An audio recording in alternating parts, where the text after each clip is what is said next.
Hello and a warm, heartfelt welcome to Stoic today. It is so good to have you here with us. I want to talk to you today about something that touches every single one of our lives, something we've been taught to fear, to avoid, to be ashamed of. I'm talking about failure. But I'm here to tell you a different story, a truer story. Failure isn't the end, it's actually the beginning of something amazing. It's the universe's way of redirecting you, of teaching you, of preparing you for the greatness that is waiting for you. It's the soil in which the seeds of your biggest triumphs are planted. In this video, we'll debunk the myths surrounding failure and show you how it can be a powerful catalyst for growth, innovation, and ultimately a more fulfilling life. We are going to look at the lives of people who were told no, who were knocked down, who faced rejection after rejection, and yet they rose. They found the strength within themselves to see the fall not as a final destination, but as a necessary part of the journey. Get ready to change your perspective on failure forever, because what you believe is what you become. Before we begin this journey together, I have a small favor to ask. If you find value in what we share today, if it speaks to your spirit, please take a moment of your precious time and generosity to click that subscribe button and leave a comment below. Your support allows us to continue bringing these powerful messages to you and to others who need to hear them. Thank you very much for your kindness. Now, open your heart and your mind. Please listen to the next great content. Have you ever felt like you're caught in a storm? The winds of doubt are howling, the rains of disappointment are pouring down, and you can't see the shore. In our lives, in our careers, in our deepest callings, these storms are not just possible, they are inevitable. We call them failure. We've been conditioned to see them as a sign to turn back, to give up, to believe that we are not worthy or capable of reaching our destination. But what if I told you that this storm, this very failure, is not the end of your voyage? What if it's the very thing that makes you a master sailor? The truth is, failure is an essential, non-negotiable part of the human experience and the path to success. It's the universe's masterclass in resilience, in character, in strength. Every time you fall and get back up, you are not the same person who fell. You are stronger, you are wiser, you have a deeper understanding of who you are and what you're made of. The real stories of perseverance, the ones that truly change the world, are not stories of avoiding the storm. They are stories of sailing right through it, with a battered ship and a determined heart, knowing that the sun will eventually break through the clouds. Think about it. Every great inventor, every brilliant artist, every successful entrepreneur has a library of failures that came before their celebrated success. They understood a profound secret. Failure is temporary data, not a permanent identity. It's feedback, it's a lesson, it's a redirection. It's the universe whispering, not this way, try another.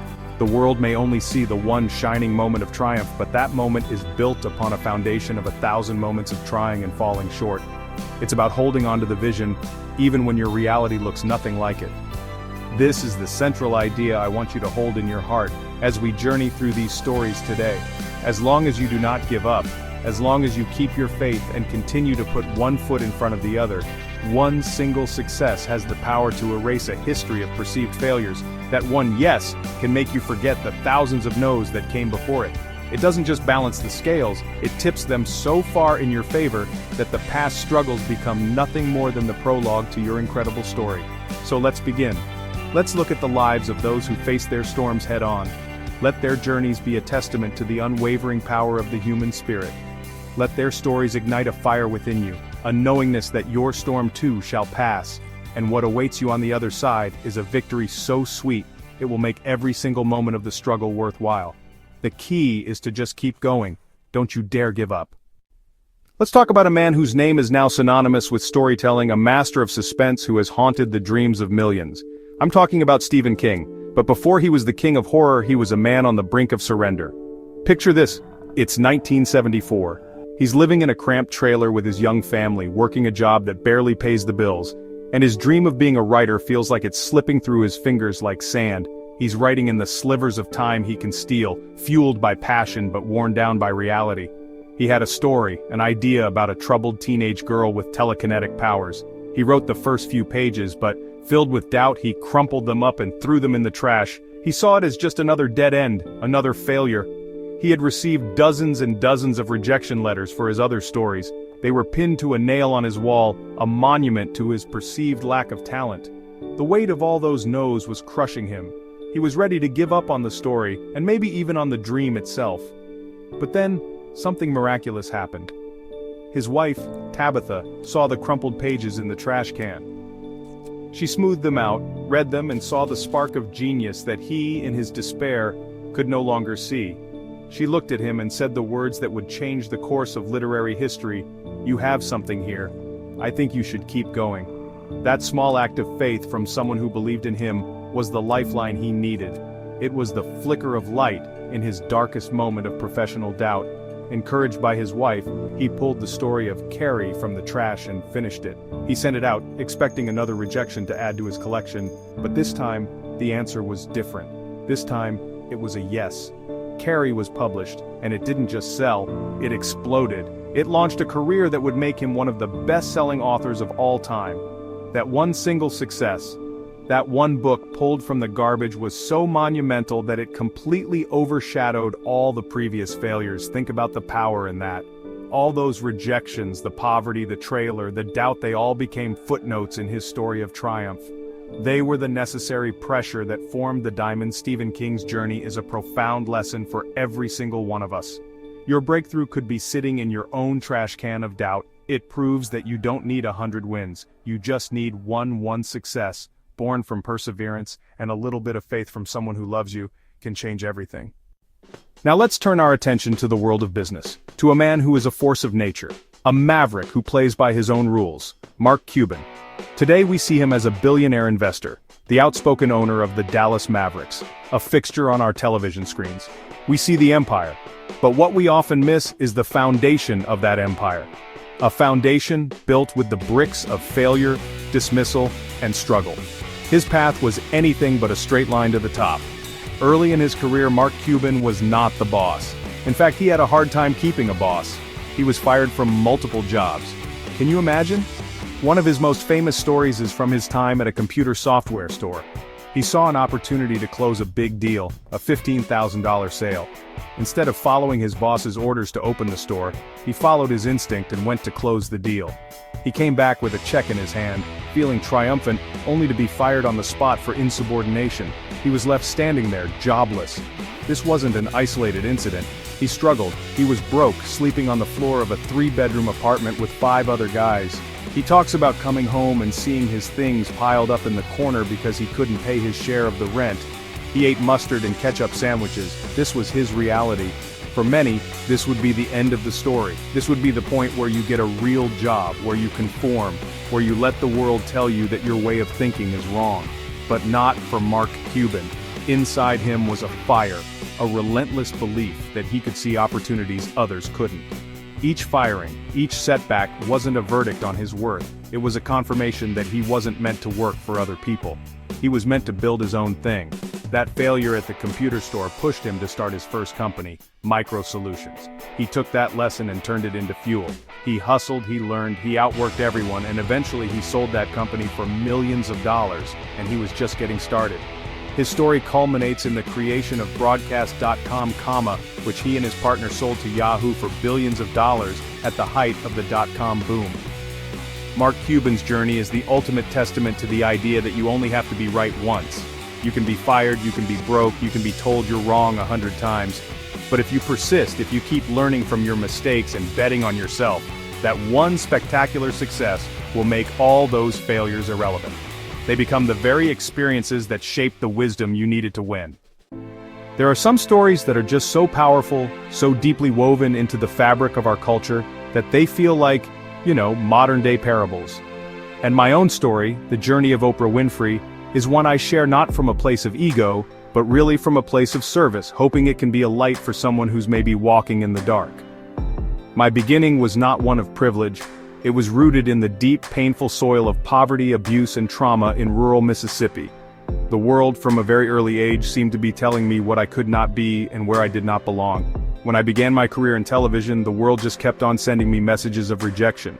I was working as a news anchor in Baltimore, and honestly, it was a terrible fit. I was told I was too emotional, that I got too invested in the stories. I cried with the victims, and I was reprimanded for it. The station executives brought me into the office and told me I was unfit for TV news. They demoted me, took me off the evening news, and basically hid me away on a morning talk show, a move they thought was the end of my career. I was devastated. I felt like a complete and utter failure. Everything I had worked for seemed to be crumbling. I thought, they're right, I'm not cut out for this. That demotion could have been the end. It could have been the moment I packed my bags and believed the verdict they had passed on me. But what felt like the biggest professional failure of my life was, in fact, the greatest gift I have ever been given. It was a divine redirection.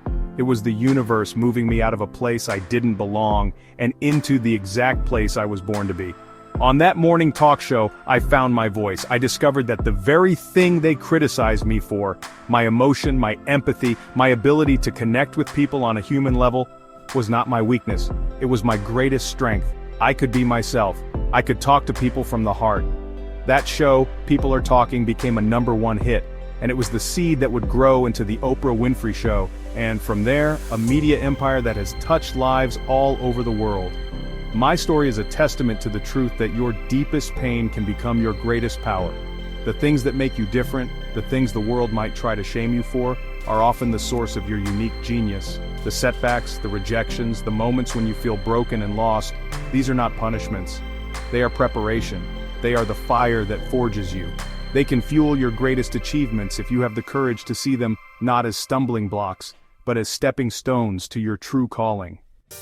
Can you imagine having a vision so clear, so powerful, that you can taste it, you can feel it, you can see it in your mind's eye, but every single person you share it with tells you you're crazy? This was the reality for Howard Schultz.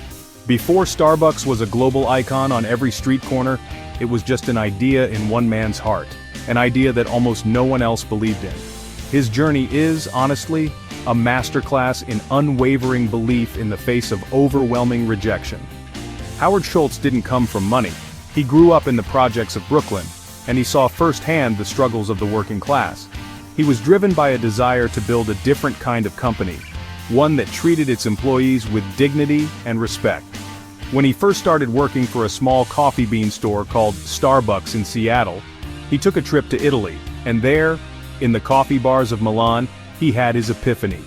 He saw not just a place to get coffee, but a third place between work and home, a place of community and connection. He came back to the United States buzzing with this vision. He saw the future. He wanted to transform the small Starbucks bean store into a nationwide chain of Italian-style espresso bars. He presented his idea to the original owners of Starbucks, and they said no. They didn't share his vision. They wanted to stick to selling beans. So he left, determined to start his own company and bring his vision to life. But the no's had only just begun. To fund his dream, he needed investors. He spent the next year walking the streets of Seattle, pitching his idea to anyone who would listen. He spoke to 242 potential investors. How many of them said yes? Only 25. He was rejected by over 200 people. 200 people looked at his passion, his vision for what would become a global phenomenon, and they said, no thank you. Imagine the resilience that takes. To hear no, over and over and over again, and still get up the next morning and put on your suit and go out and tell your story with the same passion as the first time. That is the power of belief. Howard Schultz's belief in his vision was more powerful than 200 rejections. He eventually raised the money, started his own coffee bars, and they were a huge success. So successful, in fact, that he was eventually able to buy the original Starbucks and transform it into the empire he had always dreamed of. His journey proves that when you have a vision that is true and a belief that is unshakable, the opinions of others become irrelevant. The obstacles are just tests of your commitment. We often believe that success is a young person's game. We think that if we haven't made it by 30 or 40 or 50, then our time has passed. I want to introduce you to a man who shatters that myth completely. A man who started his world-famous empire at an age when most people are planning their retirement. His name was Harlan Sanders, but the world would come to know him as the Colonel. His life is one of the most astonishing stories of late-in-life perseverance you will ever hear. Before he was the face of Kentucky Fried Chicken, Harlan Sanders had a life full of, well, failures. He was a farmhand, a streetcar conductor, a railroad fireman, a lawyer, who, by the way, ruined his career by getting into a courtroom brawl with his own client, an insurance salesman, a tire salesman, and a motel operator. Nothing seemed to stick. He was in his early 60s running a small roadside motel and cafe in Corbin, Kentucky. But when a new interstate highway was built, it bypassed his little restaurant, and his business dried up almost overnight. At 65 years old, he was broke. He received his first Social Security check for just over $100. He was sitting in his car feeling like his life was over. He had failed at everything. But then, instead of giving up, he thought about what he had left. And he realized he had one thing that people loved: his recipe for fried chicken. It was a unique recipe with 11 secret herbs and spices. So, with that first social security check, he decided to hit the road. His plan was to travel the country and try to franchise his chicken recipe to other restaurant owners. He would cook his chicken for them, and if they liked it, they would agree to pay him a nickel for every piece of chicken they sold. He slept in the back of his car, wearing his iconic white suit to look professional. He would walk into restaurant after restaurant full of hope, and he would be told no. He was told no by owners who thought his idea was crazy. He was told no by people who laughed at this old man in a white suit. How many times was he told no? The exact number is part of the legend, but the most commonly cited figure is staggering. He was rejected over 1,000 times. 1,000 no's. Can you even fathom that? Most people would have quit after 10, maybe 20, but Colonel Sanders kept going. He kept believing in his chicken. And finally, after all those rejections, he started getting yeses. And from those few yeses, Kentucky Fried Chicken was born. His story is the ultimate testament to relentless perseverance. It proves beyond any doubt that it is never, ever too late to succeed. There is a magic in stories, the power to transport us to other worlds, to make us believe in the impossible. But sometimes the most magical story is the one behind the story itself. The story of J.K. Rowling and the boy wizard who lived in a cupboard under the stairs is a perfect example. Before Harry Potter became a global cultural phenomenon that would define a generation, it was just a manuscript, clutched in the hands of a woman who felt like she had lost everything. Imagine Joanne Rowling in the mid-1990s. She was a single mother, recently divorced, jobless, and living on government assistance. She described herself as being as poor as it is possible to be in modern Britain without being homeless. She was battling depression and the future looked incredibly bleak. But in the midst of this darkness, she had a story. A story that had come to her on a delayed train trip years before. A story about a boy who discovers he's a wizard. She poured her heart and soul into that story. She wrote in cafes across Edinburgh, nursing a single cup of coffee for hours to stay warm, with her baby daughter sleeping in a pram beside her. Writing was her escape, her therapy, her one glimmer of hope in a life that felt hopeless. When she finally finished the manuscript for Harry Potter and the Philosopher's Stone, she typed it out on an old manual typewriter. She had a finished book, a work of pure imagination and love. But the world, it seemed, was not interested. She sent her manuscript to publisher after publisher, and the rejections started rolling in, one after another. Some said it was too long for a children's book, some just didn't see the potential. She was rejected by 12 different publishing houses. 12 times she was told her dream wasn't good enough. For a person already struggling with depression and poverty, this would be a soul-crushing blow. It would be so easy to put the manuscript in a drawer and accept that it was just a fantasy, but she refused to give up. She held on to that last sliver of belief. And then, a small publishing house in London, Bloomsbury, decided to take a chance. The 8-year-old daughter of the company's chairman read the first chapter and demanded the rest of the book. That one, yes, after 12 no's, changed not only J.K. Rowling's life, but the world. Her journey is proof that perseverance pays off. It's a reminder that even when you're at your lowest point, you must protect your dream, because you never know which door is the one that will finally open. Let's go to Queens, New York, to a young man with a dream bigger than his budget, a vision that he literally stitched together in his mother's living room. This is the story of Damon John, a man who embodies the spirit of hustle, grit, and pure, raw entrepreneurship. Before he was a Shark Tank investor and the founder of a global fashion empire, he was a guy working a full-time job at Red Lobster to fund his passion project. His story shows what is possible when your desire to succeed is greater than any obstacle. Damon saw the rise of hip-hop culture in his neighborhood, and realized there was no clothing line that truly represented it. He saw a massive, untapped market. So with a starting budget of just $40, he decided to create one himself. He bought some fabric, and he and his friends started sewing tie-top hats in his mother's house. They would sell them on the streets of Queens, hustling every single day to make a sale. The brand was FUBU for us, by us. It was more than a name, it was a mission. His life became a grueling cycle. He would work his 10-hour shift at Red Lobster, come home, and then work on FUBU until the early hours of the morning. He was fueled by coffee, ambition, and the belief that he was onto something big. His mother believed in him so much that she mortgaged her house to give him $100,000 in startup capital. The pressure was immense. He now had his family's financial security riding on his dream. Failure was not an option. But the path was not easy. They faced countless challenges. They were turned down by banks for loans. They struggled to get their products into stores.